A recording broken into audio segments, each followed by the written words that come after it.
Spoon by Amy Krouse Rosenthal. This is Spoon. This is Spoon's family.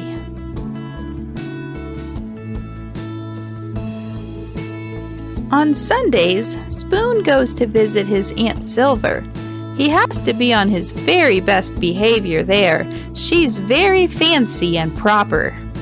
Goodbye, darling. Ta-ta! At bedtime, Spoon likes to hear the story about his adventurous great-grandmother who fell in love with a dish and ran off to a distant land.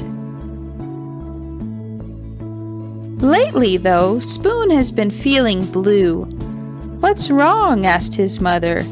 "You look a bit bent out of shape." "Nothing," mumbled Spoon.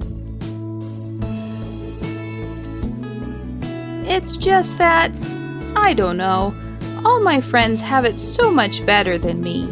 Like Knife. Knife is so lucky. He gets to cut, he gets to spread.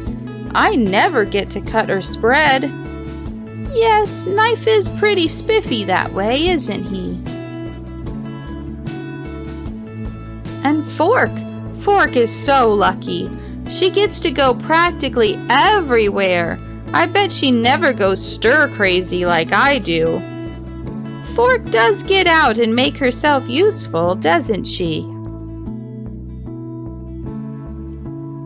"And Chopsticks.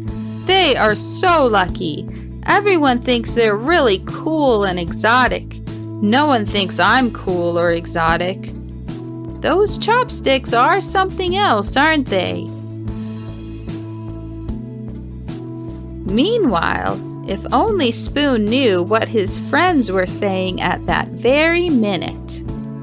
"Spoon is so lucky," said Knife. "He's so fun and easygoing. Everyone's so serious with me. No one's ever allowed to be silly with me like they are with Spoon." "Spoon is so lucky," said Fork.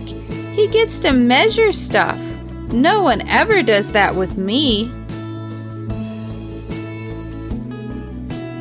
"Spoon is so lucky," said Chopsticks. "He can go places by himself. We could never function apart."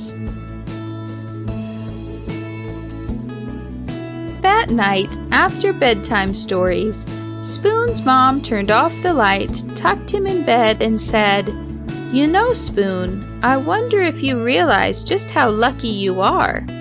Your friends will never know the joy of diving headfirst into a bowl of ice cream.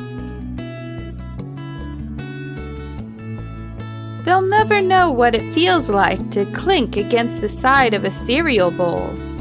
They'll never be able to twirl around in a mug or relax in a hot cup of tea." Spoon hadn't thought of it that way before. He lay awake in bed for a long time. His mind was racing. He felt so alive. There was only one thing to do. "I can't sleep." "Come snuggle. Come, Spoon." And so he did. Sweet dreams.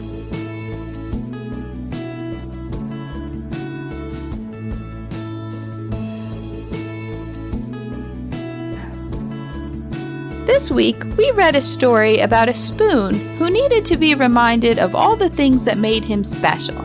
So for this week's activity, we'll be making our own spoon and decorating it with all the things that make us special. For this craft, you'll need a piece of white paper, some scissors, and some coloring pencils or markers. On the white piece of paper, outline a spoon shape and then cut it out.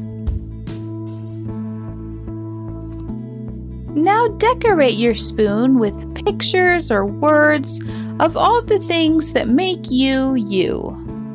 And there you have it, your very own special spoon. Enjoy!